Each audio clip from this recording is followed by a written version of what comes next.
Hey guys, welcome back to the channel. My name is Tosh Customs, and today we will be taking a look at my custom 1/12 scale Mezco style New 52 Red Hood figure. Um, I should say New 52 styled more because I've taken inspiration by customers' request from New 52, but he gave me a lot of artistic liberty, and so we kind of flexed around and made this, I think, really nice mesh of New 52 mixed with some more classic elements, as well as bringing in a little bit of our own style and flair. And so, without further ado, I'm gonna get right in. And if you guys are used to my reviews, you'll notice that there's no hands laid out. And that's because I was actually set an incomplete set of hands. And so, excuse me, sorry, I have a dry cough right now. And in case you're wondering, it's not COVID. I've tested negative several times. So I'm gonna just cough occasionally through the video. But he sent me an incomplete set of hands, and so there was like one or two duplicate hands, as well as a handful missing. So I was like, instead I'm just gonna have them posed up, and we'll just talk about it. And I mean, besides, I've done nothing with the hands. It's just the Gomez hands. It's just straight up. So it's not even something we really need to talk about too much. So without further ado, let's get into the accessories as we always do and dive right in. So I'm gonna pop the sword out of his hand. Just gonna slide it out right there. Gonna pop off his normal masked head or classic masked head, as well as pull out his dual pistols. And now let's take a look at what we got. So gonna just kind of slide everything down. Starting with the heads, we have this very, very classic Red Hood style helmet. This is a McFarland head, and so all I did was just pulled out the neck peg, refitted it with some hot glue, and then repainted it. For this figure, I wanted to go with more of this flat matte red. I personally just like it more for Red Hood overall. I think the fact that it doesn't really get as shiny, because it's not this gloss metallic, helps it feel a little bit more tactical. This dude is going guns blazing. He's hunting people down. He's not really trying to look like a race car. And so I like this semi-gloss red a lot more. I do have some silver dry brushing in there, and you can see some of the shine right there on the cheek. Sorry, I was also painting, so excuse just the leftover on my hands. There's some silver right there. You can see some silver dry brushing up across the chin there, as well as some around the sort of like, I guess, eyebrows, or yeah, I guess they would just be eyebrows, right? And so I have some very, very light silver dry brushing. You can see some of the shine right there. Just throughout the head, just to give it a more metallic look, but once again, not really trying to go for that super high gloss, ultra smooth cherry metallic red. This is a little bit more subdued, and I think it feels a little bit more like it's been through some battles and just, got a little bit worn and torn. So there we go. Coming to this head now. Oh, and I've had some people ask, how do you do the black lines? I think there's two ways you can do it. One, you can paint the head black first and then carefully paint the red around the lines. Or you can do what I did, which was come in with a really, really thin paintbrush and just, sorry. Oh, this is so bad. I apologize. You can come in and do the black in post. I like doing the black in post just because you'll get a cleaner look. Generally, if you're dry brushing or you're painting over it, some of the paint, those paintbrush fibers, no matter how deep the crevice is, the paintbrush fibers will get in there. And so you're going to get some discoloration, you're going to get some red tint through the black. And so I think coming in post is a little bit easier in terms of just keeping everything clean. Granted, if you're not, if you're not steady enough, you're going to get some spillover and stuff like that. But generally, I think painting in post is a lot easier. You just have to make sure you have the right tool for it, which is just a super thin brush. I use a 20/0 paintbrush. I think I'm using a detail brush, so it's a super fine point as well, because different brushes have different shapes to it. So mine is just like a needle point paintbrush, and that works great for this kind of work. So, get the right tools, and honestly, just practice makes perfect. But yeah, so that's this head. This other head the customer sent to me, and it was painted before, but I ended up repainting all of it. And the reason why was because the hair had like these very comic-esque style blue streaks through them. There's two ways to paint black hair, especially when you're trying to do highlights and lowlights. It's you can do it with blue or you can do it with gray. And personally, the blue that was on it, no disrespect to the person who originally painted it, because I don't know who they were. I don't know where the customer bought this head sculpt, but it was just very bright blue. And for the style of figure we were going for, the bright blue just didn't fit. So I ended up repainting the skin tone because it was a little bit red before, and so I repainted it to a much more like even Caucasian white skin tone, I guess. And then the mask was, I think it was more of a metallic red as well. So then I brought it to the matte so that it matches the helmet. And then, just repainted everything else just because I was there already. So here we go. We have the new head. As I was saying before, I'm doing gray highlights. And personally, if I know that, depending on the hairstyle, obviously, but since he has more of a combed, slick back almost look, especially in the back right there, I like using a gloss black as a base and then dry brushing over with a matte black gray. And so you get those, a little bit more of an oily, slick look on the hair. And so we have that. And then, this outlaw style mask, it has these black sort of like dots in it. But I was looking at comic images, comic slides, and it was really 50-50 in terms of if these were just like black holes or it was all red and deep shadow. It seems like different artist interpretation in terms of like what the coloration of those deeper grooves are. And so what I did was actually painted it black and then dry brushed over with a super, super thin layer of red. And so you get that darker discoloration, but it's not really like just like holes into the void on the sides of his faceplate. So I think that's a pretty good medium, especially like when you're posing him and stuff. You'll definitely get that artificial shadow that the black paint creates. But in the light, it doesn't look like these black circles on the side of his mask. It all feels like one cohesive piece versus having like holes in the sides. So I think that's a pretty good middle ground, I suppose, for the head there. Putting the heads aside, let's take a look at his weapons, and he does have quite a few of them. I'm going to first start with these dual pistols right here. These are from the Phantom X Marvel Legends figure of not the new one, the older version, whatever that is, 2013 or 14. I just had these spare ones on hand, and I've been saving them for something. And so this Red Hood figure came along, and I was like, okay, this'll be perfect. So, and by the way, that Phantom X figure I actually got from another a customer. He was just like, I'm trying to get rid of some extra Marvel Legends, so if you want anything, let me know. He sent me a bunch of pictures, so shout outs to that guy. I know he'll be watching this video, so dude, thank you once again. You helped me complete a different commission. But anyways, back to how I made these pistols. Normally, if you guys are familiar with the Phantom X figure, it's a very silvery, light gray plastic. It almost has a bluish tint to it, which is really, really nice for a more comic-based silver. But for what we're going for, we want something a little bit more realistic. So I actually dry brushed the whole gun with a chrome silver, so it had a much higher shine. And then after that, I black washed the guns. And so instead of being a super high chrome, you get more of this dulled out type look. And I really like that worn and weathered effect. And we're going to be talking about worn and weathered a lot through this review. And so this is just the beginning of it. So I think that effect looked really nice because now you get the shine of the silver, but once again, just like the helmets, it's not like a sports car. We're not working with bright, insane chrome.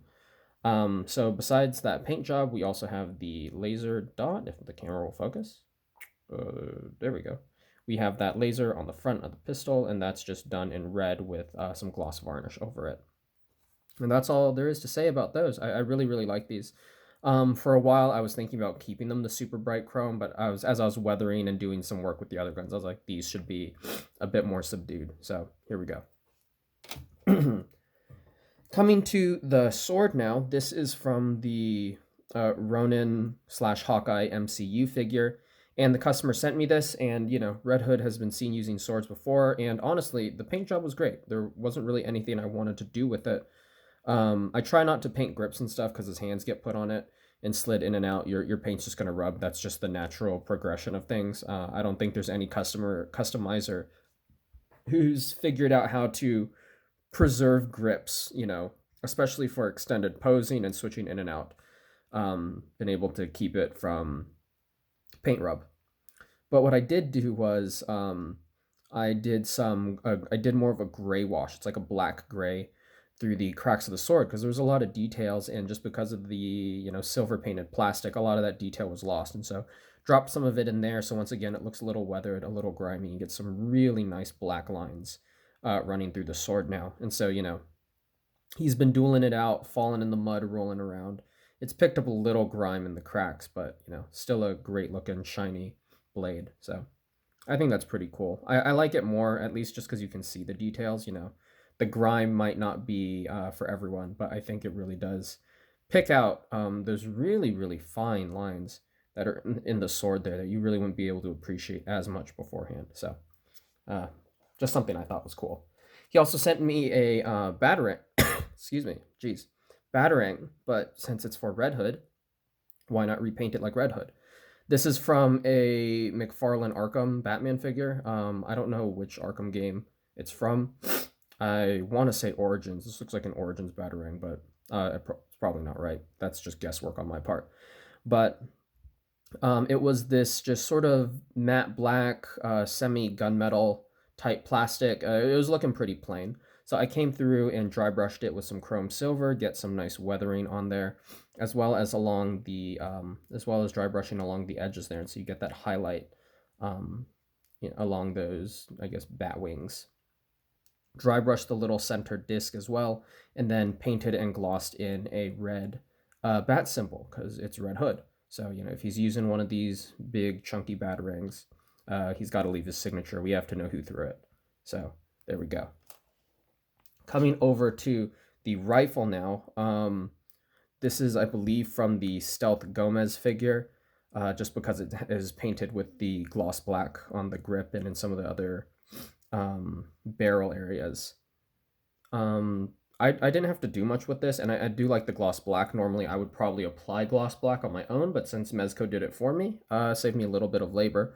What I did do is I came in and dry brushed with a black gray first, and so if we zoom in, you're going to see two tones. You're going to see a black gray tone that's been kind of dry brushed through. It might be a little hard, but if you're like looking down here, that's your normal black. If you're looking up towards like this corner, you're going to see black, gray, and then silver.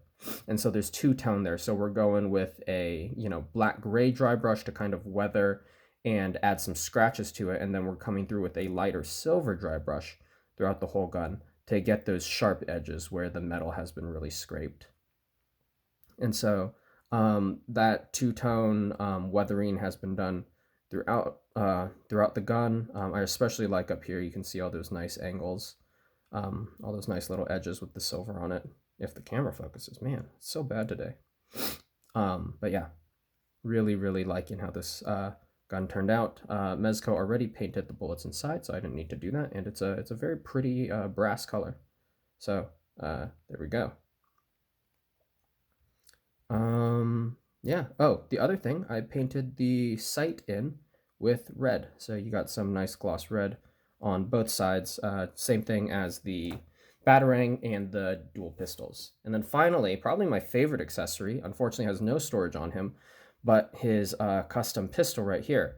Once again, this came from the Stealth Gomez.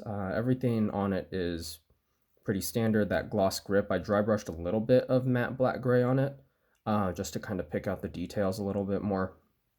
And then same kind of treatment as the AR, so black gray with some silver dry brush, and you can see some of those silver details shining through. And then custom red Trijicon Sights, so that reflective material for nighttime, so you can see the red dots right there, as well as the red on the front iron sight. So we have both of those. And then I was sitting there and I was like, the whole gun's black. I wanted to play around with something unique. So then I painted the barrel gold. And as you slide it out, you can see you got gold on there as well. And so the gold runs all the way through as you slide it back and forth, all gold. So that was super fun. And I was just like, screw it. Red Hood is a stylish dude. He's got his bright colors. He's got his whole red helmet, his leather jacket. This dude might want to style with his pistol if he's going for a real cool, you know, no 360 no scope, pistol cross map type shot. So I gave it the gold barrel for fun. I was thinking a little bit of that one gun that the John Wick Mezco figure comes with, and I don't know what type of gun it is, honestly, but it is a pistol with also a gold barrel. So just thought that would be a little fun thing to add. So bringing in the figure now, like we've said before, this is on a Mezco Stealth Gomez base. And I feel like we've done a good job transforming it overall. I'm going to clear out these accessories real quick. And we'll put his pistols in his holsters, though. We have to kit him out.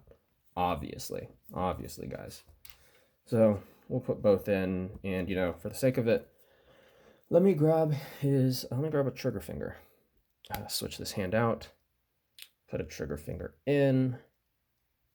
There we go. And then let's slide his pistol in like so. Awesome. All right. Now that everything's to the side, let's talk about Red Hood. So, Stealth Gomez body, and really just asking what is iconic about the new 52 Red Hood, and how do I accomplish that? And so, as I was looking through the new 52 Red Hood pictures, there were really like 2-3 things that clearly stood out to me about the figure.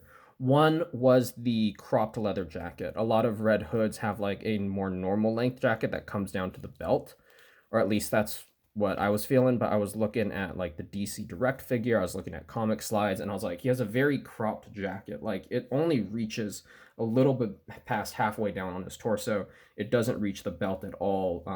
It's very short. And so that was the first thing I knew I had to do when I was making the figure. The second thing was the gray belt and the holsters on the side. Some people do Red Hood with more like standard tactical holsters where they're, coming across the leg. But this one for the new 52 always styled with the holsters hanging and just kind of swinging off the belt. And so that was the second thing. And then finally, what I was noticing is like this very angular armor design. Normally Red Hood is just kind of like gray shirt or black shirt with the Red Hood symbol, but the new 52 had this custom like body chest plate armor that they did. And it was super, super stylized for the art style.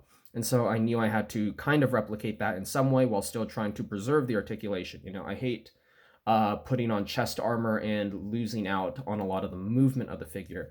And so for someone who is so streamlined, I had to figure out how to do that. So let's go lowest layer first, moving up. So this is the armor I sculpted. I sculpted a custom chest plate as well as 2 set of ab plates. So you have these two upper ones, and then the lower 4 are all connected together. And so those are all sculpted by hand, and then thinned, like sort of sanded and thinned down so that they hold a little bit closer to the body. And then they're super glued onto the shirt. And so now they move with the body. You can crunch with them and they stack. You can extend him out. As I've been showing, you can twist. You can tilt the armor to the side and it moves with the body. And so I really like that because it protects all his, important parts.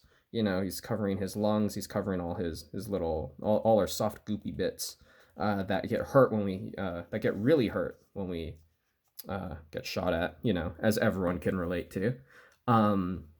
But it moves with the figure. And so as you're posing him around, you're going to get the full range of articulation. And that was super important to me. And so, like I talked about earlier, very angular. The chest plate, a lot of sharp angles.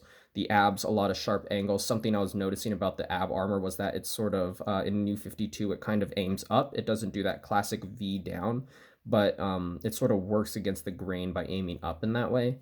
And so I wanted to mimic that to a degree as well. So that's what we did there.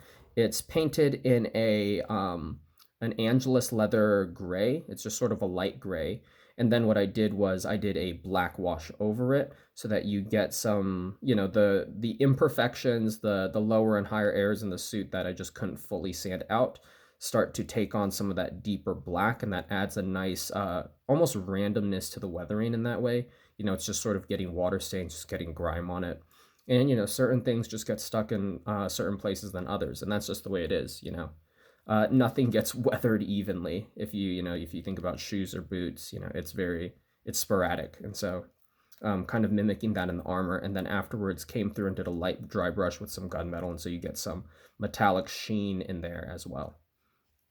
Coming to the jacket now, I ordered this jacket off of eBay, and it was actually way, way longer than I expected it to be. This thing came down to like a little bit past the belt. It was a super long jacket.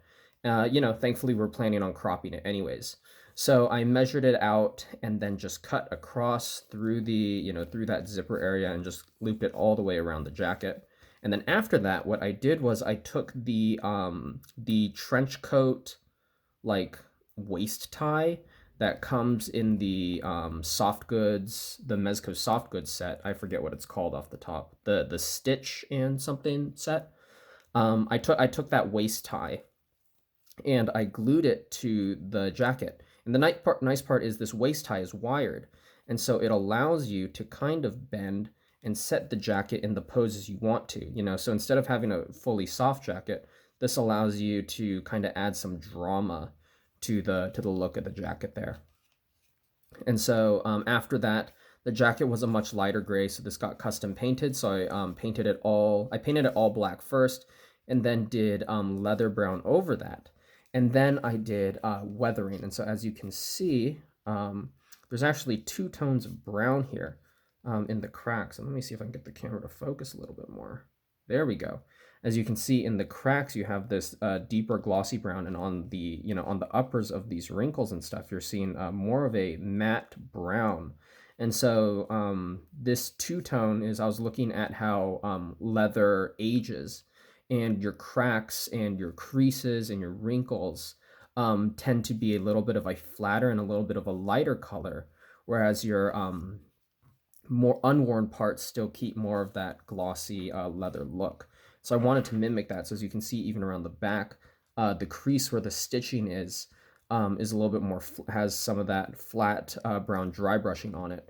Whereas, maybe these shoulder areas are a little bit more glossy in nature. And so likewise, you can see some of that weathering on the other side on the jacket. And I wanted to bring that level of realism to the figure. If he's out every night, or if he's out most nights, beating people up, rolling around, this thing is going to age, it's going to get dirty. And so that gloss, or that more standard leather to that weathered leather look really helps kind of set the age, I guess, of the jacket apart. So now finally, pardon me, geez, last thing we're talking about is the belt. So this is a custom designed belt for Red Hood. It mixes a Mezco cable belt and a Phantom X belt together. So the Phantom X figure has this giant circular belt buckle with an X painted on it, and I was like, that's a no-go. That absolutely doesn't work. I can't put that on Red Hood, so I have to make a custom belt.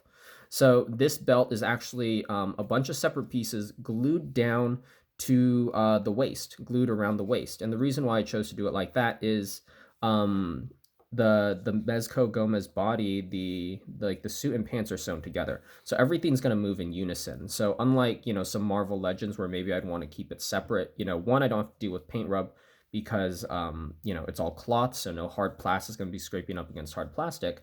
And if everything's moving and flexing anyways, having the belt glued to it means that the belt is going to follow the natural motion of the pants or of the shirt, as things push and pull. And so it'll get a little bit more of realistic movement, whereas if this was a separate piece, this might stay static while other things move around. So I just opted to glue everything onto the body already. So the front part of the belt, these first 2 pouches and the belt buckle are from a Mezco cable figure. And then these side pouches around the back are from the Phantom X figure.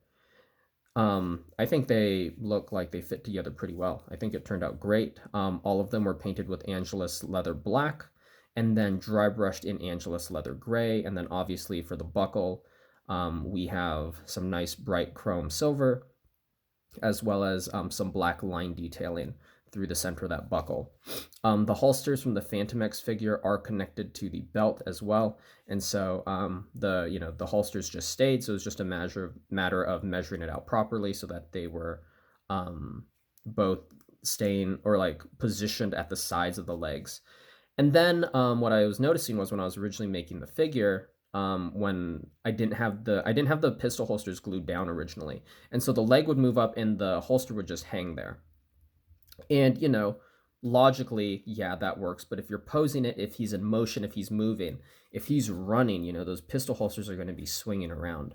And so I glued it to the leg so that, as you can see, the holster gets a little bit of tilt as the leg moves. It doesn't get much, so it still looks like it's hanging, but you can get a little bit of that, swing and that motion in the leg as he moves.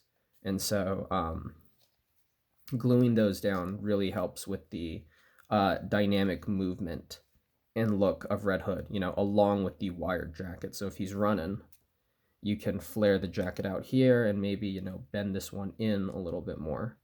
And now you have a much nicer look. And I realize, the eyes are not showing too well just because of the depth of the helmet. But yeah, the eyes are painted white in the helmet right there. So I like that a lot. I think that looks super, super nice. Coming down to the boots, the new 52 Red Hood has these crazy high, like silver armored boots, and I'm just straight up, I'm just not a fan of it. It's not realistic. It doesn't suit the character. And when you think about it, if you got these giant metal plates, strapped onto your legs or whatever, it's gonna really hinder your movement. You're gonna lose a lot of, you're gonna lose some ankle movement for sure. If you're rolling and running and landing, you're going to be hearing all this metal clanking all the time. Like if he takes a dive, right, lands and rolls, you're just going to hear the whole time while he's rolling, and it's just going to be like metal scraping. So it doesn't help his movement. It's heavy. So I just said we're going to skip it. We're going to go for a Red Hood look without the metal boots. But instead, just to kind of pay homage to that, I did dry brush some silver onto the front tag, as well as the two little shoelace clamp things on the side of his boots, just so that there is some silver on his boots. And then, as you can see, the boots are also two-tone, so it's just not all cast black plastic, but as you can see, we have that cast black plastic in sort of that middle area, but then along the sides, we do have some black gray dry brushed on. So the different sort of material layers have a visible difference in them when you look at the boot. And so I think that's a very simple, but and almost probably a detail that you can overlook largely, but it does help differentiate the layers of the shoe. And I think that helps. It's just those tiny little details that stick out a bit more. For a lot of figures, I have done the zippers in silver along the sides of the boot, but I figure for continuity's sake, if the zipper here is going to be black, the zipper down here is going to be black too. So I just chose to do that to keep it a little matchy-matchy in that way. So yeah, I think that basically covers the figure. I am going to pop off this Red Hood head, though, and bring in his outlaw head.